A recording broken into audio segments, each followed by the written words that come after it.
Muy buenas noches, bienvenido a su programa Acción Positiva, hoy enfocado en salud. Vemos en los medios y vemos en diferentes lugares del mundo o para fin práctico en todo el mundo una alerta que ha sido lanzada recientemente por la Organización Mundial para la Salud, que declara que el Zika es una emergencia de salud. El Zika, otro de estos nombres que vienen a sumarse a varios de estos virus que andan regados por el mundo prácticamente ahora. Sabemos que en Guatemala hemos venido enfrentando el dengue, el chikungunya y ahora se une el Zika. Sin embargo, pues obviamente cada uno de ellos tiene una incidencia y una patología muy grande, que es importante el conocerla, saberla y sobre todo el buscar cómo la podemos prevenir. Todos estos son problemas básicamente de salud pública que así deben de enfrentarse. Desafortunadamente no siempre se hace en esa forma. Desafortunadamente las grandes aglomeraciones de seres humanos van propiciando que se desarrolle de una forma muy grande.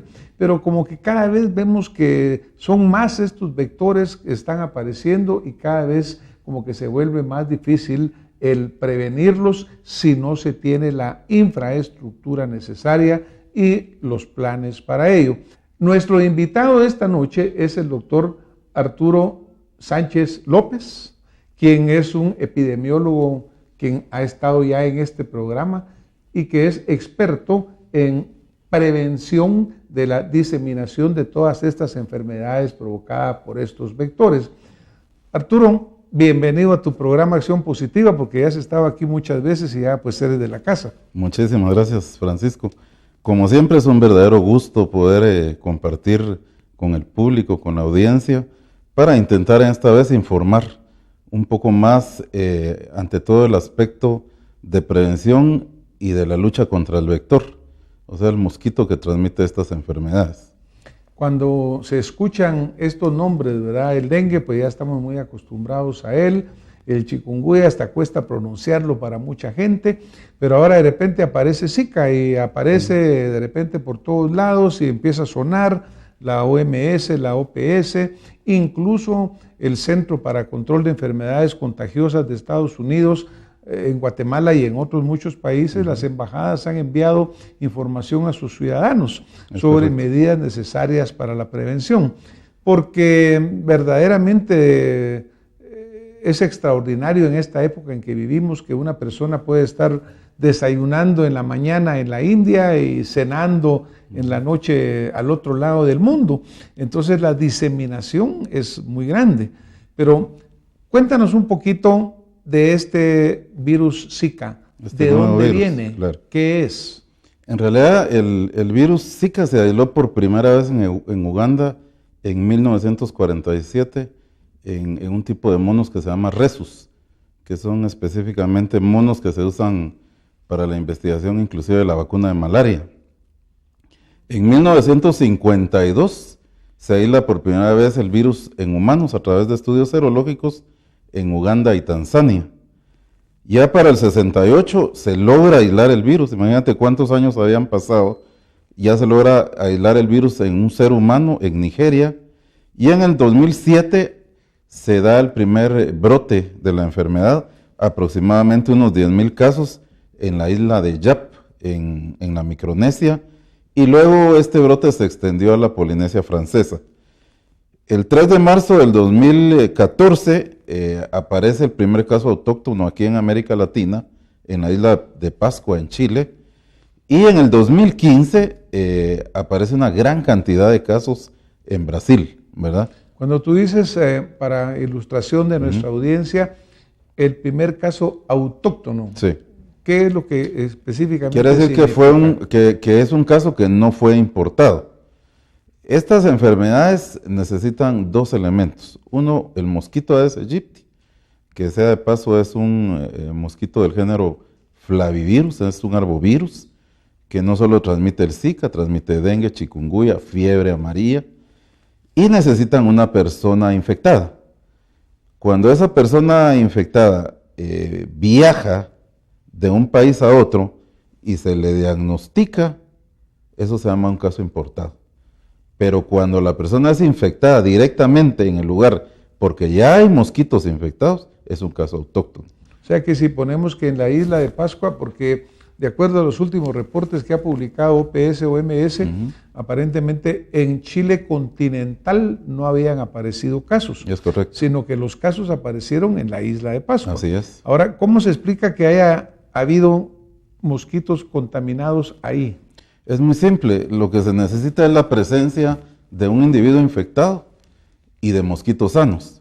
Una vez el mosquito sano pica al individuo enfermo, el mosquito se infecta pero sin desarrollar la enfermedad, por eso se llama vector, porque sirve de vehículo para luego llegar a picar a otro individuo sano y este individuo va a desarrollar la enfermedad.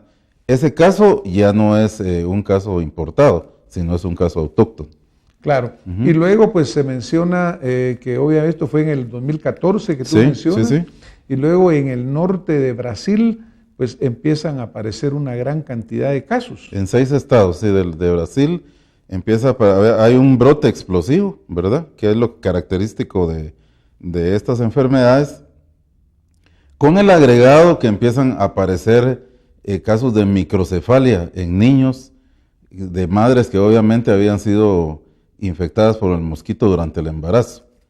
En los primeros brotes en la Polinesia, de hecho, aparecieron algunos casos, algunos síndromes neurológicos, algunos casos de Guillain-Barré están documentados, pero como eso fue hace muchos años, como que se olvidó. No se les ligó, digamos, con el mosquito y con la enfermedad. Hoy día, gracias a los estudios avanzados de biología molecular, pues se ha detectado que hay una correlación entre los casos de Zika y los síndromes neurológicos, llámese microcefalia, meningoencefalitis, llámese Guillain-Barré, que es una parálisis de tipo progresiva y ascendente que puede provocar la muerte por parálisis respiratoria. Esa asociación está plenamente establecida, plenamente documentada, y esa es la alerta que ha lanzado el comité de expertos de la OMS en días anteriores. Esa es la alerta que llama la atención, porque ya es una enfermedad que su evolución conlleva un daño ya en el ser humano. Háblanos un poquito de este personaje, el mosquito Aedes aegypti. Cuéntanos un poquito de ese mosquito. El mosquito Aedes aegypti se introdujo aquí en Guatemala en 1989. Y fíjate que se introdujo prácticamente, yo te puedo decir que en Guatemala estaba eliminado el vector. Pero hubo un brote de dengue en Livingston y la gente empezó a enfermar y caía. Y le pusieron, la gente de Livingston le puso el garrotazo, porque se caracterizaba por dolor en articulaciones, postración, fiebre. Y esto alertó y resulta que todo ese mosquito fue introducido del sur de la Florida, a propósito de que se empezaron a importar llantas usadas de Estados Unidos hacia Guatemala. Y ahí venía pegado el huevo en las llantas, ¿verdad? Y así fue como se introdujo de nuevo el mosquito al país. Yo quiero comentarte. O sea que no hubo una buena medida sanitaria de cuarentena, por ejemplo. Sí, es que lo que sucede es de que uno de los criaderos predilectos de este mosquito son las llantas.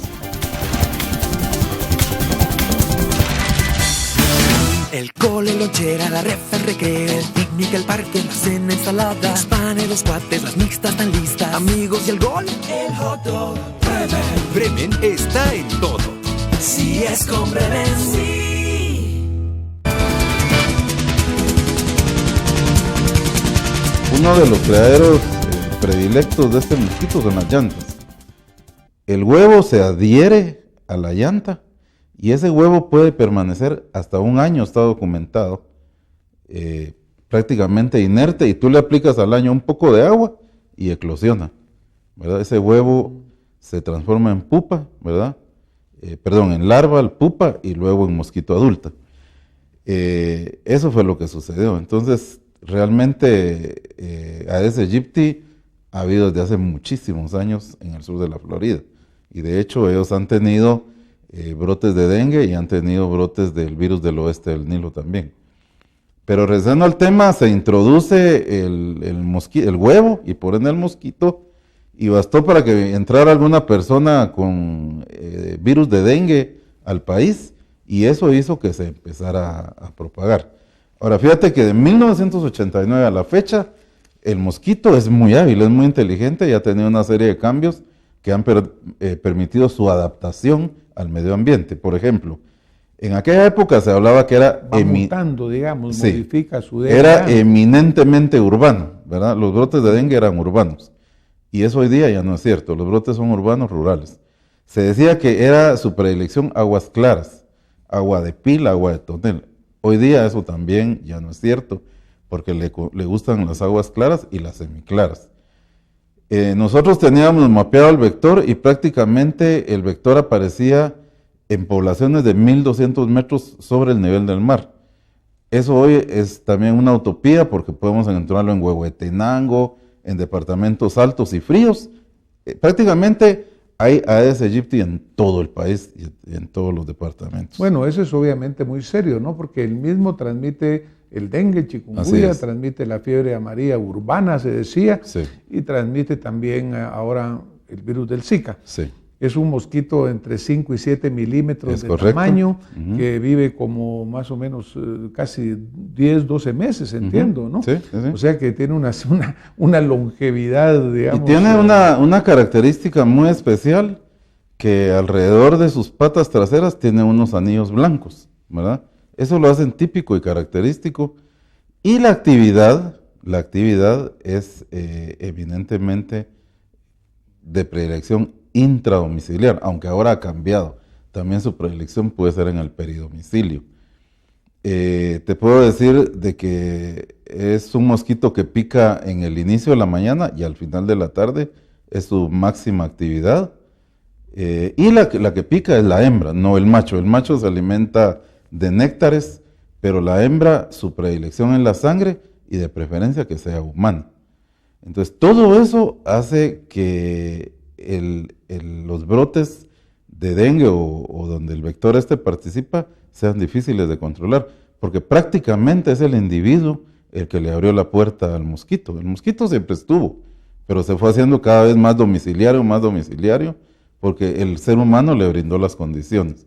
Ahora, confrontado nuestra población, obviamente con estos tres personajes por lo menos, la sintomatología de presentación es muy similar, Arturo. Muy similar. Por ejemplo, yo te podría decir de que, por ejemplo, el dengue es una enfermedad febril que afecta hay dolor articular, pero hay inicia un rash en el abdomen que luego se disemina hacia miembros superiores, miembros inferiores. Hay decaimiento y el dengue tiene una característica que lo hace muy especial, que tiene una variedad hemorrágica y por ende... que puede ser mortal. De hecho es mortal. Otra característica es que son 4 serotipos, ¿verdad? Dengue 1, dengue 2, dengue 3, dengue 4, y se supone que cada serotipo confiere inmunidad, pero por otro lado está documentado que a más infecciones de dengue, la posibilidad de dengue hemorrágico es mayor. Por el contrario, el virus del Zika inicia siempre con fiebre, pero hay un rash a nivel de la cara que se disemina hacia miembros superiores. Esa es un poco diferencia clínica. Hay edema en manos y edema en pies. Hay dolor de articulaciones y hay una conjuntivitis, que le llaman conjuntivitis seca, porque es un enrojecimiento de ojos, pero no hay producción de purulencia en los ojos. Cefalea, postración. La enfermedad en realidad dura aproximadamente 7 días. Es curioso que solo 1 de 4 enfermos presentan sintomatología. Pero ya todos quedan infectados. Sí, ya todos quedan infectados. Y aunque la enfermedad presenta una variedad leve, que si bien te puede postrar en cama, no te invalida, de nuevo insisto, la asociación con estas otras patologías es lo que ha puesto la alerta mundial, ¿verdad? Entonces, obviamente es un problema de salud pública, es un problema que debemos atender porque Dime cómo vas a controlar tú, por ejemplo, que las mujeres no se embaracen.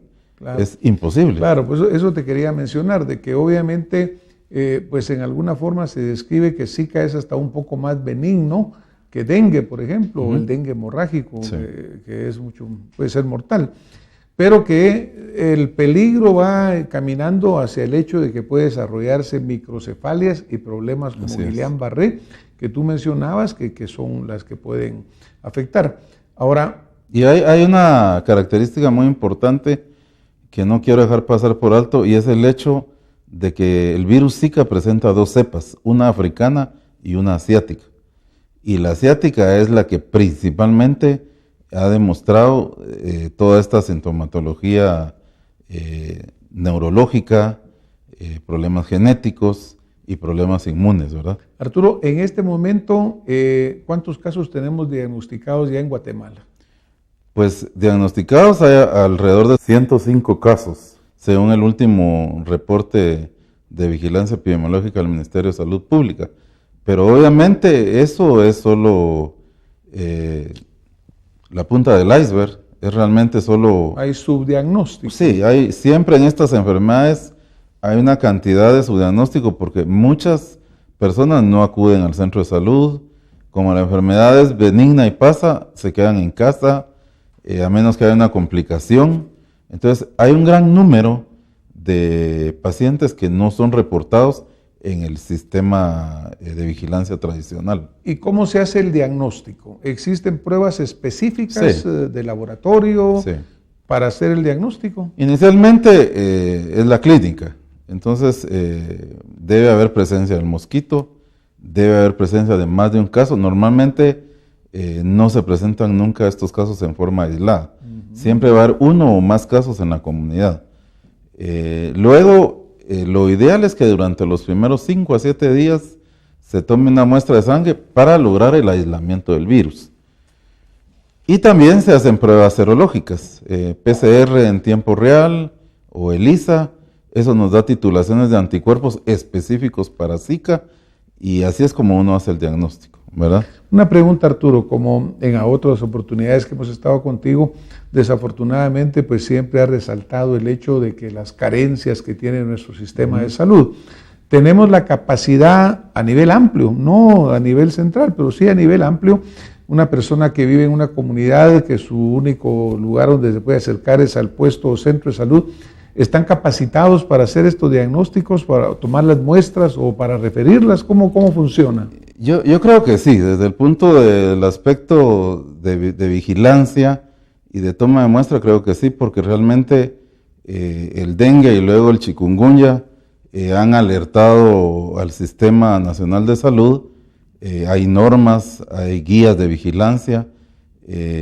Normalmente el laboratorio, a nivel del Laboratorio Nacional de Salud, hay personal altamente calificado aquí en el país y normalmente hay insumos. O sea, porque también para fines de salud pública, uno no pretende, por ejemplo, si tiene 100 casos en la comunidad, no puede muestrear a los 100.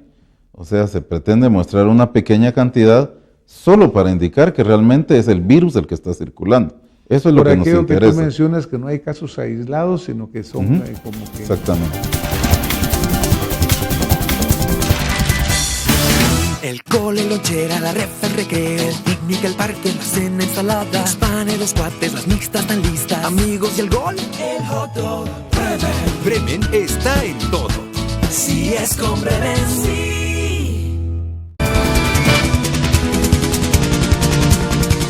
Tú mencionas que no hay casos aislados, sino que son como que... Exactamente. Y entonces luego vienen ya, digamos, esa es la parte de vigilancia y diagnóstico, pero luego vienen las medidas de prevención y de ataque, ¿verdad? Entonces, dentro de las medidas de prevención, obviamente está indicarle a la comunidad que elimine todo lo que sea una fuente potencial de criadero para la reproducción del mosquito. Y esto llámese todo aquello que pueda acumular agua de lluvia, ¿verdad? Pero también están las pilas, los toneles, o sea, donde uno puede almacenar agua de consumo humano o donde se almacene agua que no es de consumo humano, llantas en los techos deteniendo la lámina, botellas de gaseosas en el patio trasero, todo lo que acumule agua, esa es una fuente potencial de criadero de reproducción. Y ahí es donde la comunidad tiene que tener una participación comunitaria amplia, por ejemplo, en el tema de las pilas, cepillar su pila por lo menos una vez a la semana. ¿Y taparla, Arturo? Y pues con que algún plástico o algo yo te voy a así, decir, ¿no? la pila con que se cepille, esa es una acción mecánica para eliminar el huevo que la hembra llegó a poner. Y con esa acción, prácticamente, porque la pila sufre de recambio, hay recambio constante Claro. de agua. El tonel sí, o todo aquello donde uno va a almacenar agua para varios días, hay que taparlo. Como en Guatemala, pues sabemos que hay problema de agua. Hay muchas casas que tienen toneles de agua o Sí. incluso depósitos, ¿verdad? Sí, sí. Muchos de ellos no están bien cubiertos. Eso es recomendable que sí estén bien cubiertos. Mira, yo en mis visitas a campo he encontrado, por ejemplo, que la escasez de agua es tal que la gente tiene hasta 12 toneles de agua. Exacto, sí. Porque el agua se consigue durante algunos días, pero luego hay escasez. Entonces ellos compran o adquieren su agua municipal, pero la almacenan. Y eso es una fuente potencial. Hay una alta predilección por guardar llantas, yo no sé por qué. Y eso, un acúmulo de agua pequeño, como tiene sombra, es ideal para la reproducción del mosquito. Bueno, la llanta, porque obviamente por un lado sigue siendo un negocio de gente que sigue trayendo llantas y que pues tú me contabas que así fue como regresó el Sí. mosquito aquí a Guatemala, Sí, ¿verdad? es correcto. Y luego lo que la gente guarda las llantas usadas en sus casas o la pone en los techos, ¿no? Sí. Pero ¿qué se debería hacer con esas llantas entonces? Fíjate que ahí hay varias alternativas. Una es, hay un programa, nosotros iniciamos un programa en años anteriores donde a través de la municipalidad recolectábamos llantas y estas luego eran transformadas, se pulverizan y ese hule luego se transforma en material para piso, por ejemplo. Hay otras donde se corta la mitad y se pueden hacer vallas, otras donde se pueden volver macetas, otras donde se pintan y se vuelven juegos para Claro, niños. Pero requiere pues todo un trabajo, Sí, sí, un sí. proyecto, etcétera. Es un trabajo, es una educación, es un ordenamiento del medio, ¿verdad? Claro. Luego hay productos en ese mismo orden de ideas que son productos específicos para eliminar la larva. Nosotros le llamamos larvicidas. Aquí hay dos tipos de productos. Hay un producto químico y hay un producto biológico. Obviamente, nosotros por cuestiones de medio ambiente preferimos que sean los productos biológicos los que se utilicen. Entonces este producto se aplica sobre pilas, sobre tonel, sobre agua de consumo humano principalmente y tienen unos efectos muy, muy positivos sobre el control de la larva. Pero luego viene cómo vamos a controlar el mosquito adulto, que es el que transmite la enfermedad. Y este mosquito, te voy a decir, pica en la mañana, pica al final de la tarde y su actividad inclusive es atacar por la espalda. O sea, se viene detrás de tu silla en el comedor, te pica los codos, los tobillos y ahí a la picadura, si está infectado, transmite la enfermedad. Bueno, te cuento que me mandaron una fotografía que la vamos a ver también en la pantalla, en la cual hay alguien que dice, mira, te salvé del Zika, ¿no? Porque hasta le dejaron la mano pintada Sí, ahí pues. por matarle el zancudo. Sí. Una forma de hacerlo, ¿verdad? Sí. Claro que siempre uno sabe cuando va a algún lugar ahí dice, mira, esta es la hora en que sale el zancudo, que es temprano o en la tarde, y todo el mundo trata de protegerse. Ahora, obviamente, también de nuevo debe haber campañas de fumigación, ¿no? Sí. Y esas campañas en general corresponden a las áreas de control de vectores del Ministerio de Salud, etcétera. Sí. ¿Se están realizando, Arturo? Pues mira, en realidad el programa desde hace algunos años ha requerido de un fortalecimiento institucional, de capacitación de nuestro personal y también de una actualización, que eso es muy importante. Porque este tema de vectores ha ido cambiando muy rápidamente y realmente el personal que era de la famosa división de malaria se fue jubilando y ha habido un relevo de personal nuevo que no precisamente ha sido capacitado. Entonces eso es en cuanto al recurso humano. En cuanto al equipo, realmente se sigue trabajando. Se ha cometido un grave error porque en años pasados se ha comprado equipo que es para uso de agricultura Y yo ahí quiero ser muy enfático que las bombas de aspersión o fumigación específicas para salud pública son específicas para eso. No es que tú... ¿En qué se diferencian de las agrícolas en que la hay que boquilla? bombear y todo? No. No porque son motomochilas, funcionan... pero la boquilla y la aspersión que tiran es muy diferente a una de agricultura. Se ha vendido bomba diciendo, mire, si usted le adapta esta boquilla, pero eso es mentira. Realmente hay bombas específicas para uso de salud pública, certificadas por la OMS, y estas bombas, la característica es que te deben de lanzar una gota de 17 micrones, y esa gota te va a durar 30 minutos en el espacio. Ahora, esa gota, el tiempo que dura en el espacio, las moléculas chocan con el mosquito, se adhieren a las patas, y ese es el tiempo que mata al mosquito. O sea, no tiene un efecto residual. ¿Qué quiere decir esto? Que al final la fumigación debe hacerse en la hora de máxima actividad, que es otro error que se comete. Se fumiga a mediodía, eso no tiene ningún efecto. Debe ¿verdad? buscarse o en temprano o en la tarde. Al final de la tarde, sí. Con la Obviamente bomba adecuada. No son las horas de trabajo de los personas que andan fumigando por parte del Pero ministerio. eso lo hace que sea un trabajo muy específico. Claro. Y muy de gente operativa y muy de gente especializada. Y esa es la llamada de atención, digamos, para nuestras autoridades. Que este es un programa que, si bien es normativo, es un programa también muy operativo, en el cual debe haber un programa a nivel central fortalecido, con un equipo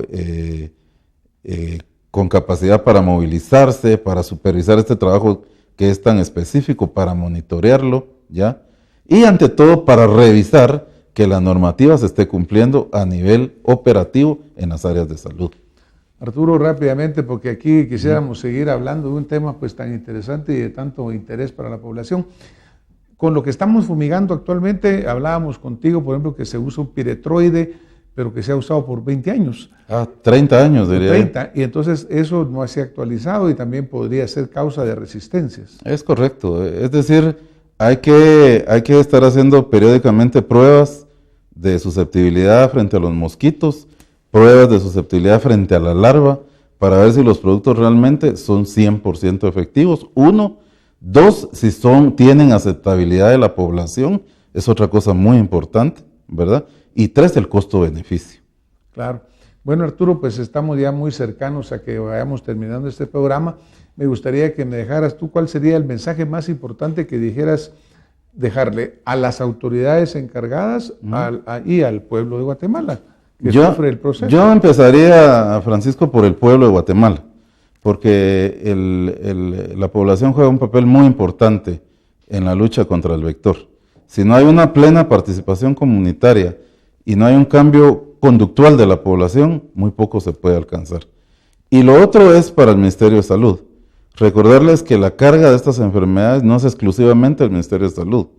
Aquí juega un papel muy importante el Ministerio de Educación, Ministerio de la Defensa, Finanzas Públicas, la iniciativa privada, turismo.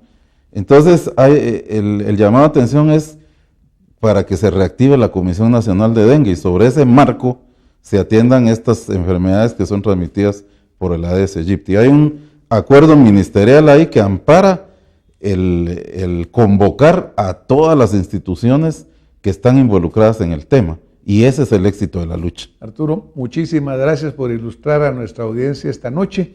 Creo que pues lo que nos has compartido nos va a servir mucho a todos para ir enfrentando este constante tipo de noxas que nos están atacando. Muchísimas gracias. Muchísimas gracias a ustedes que nos han estado viendo y nos vemos la próxima semana con más Acción Positiva. Muy buenas noches.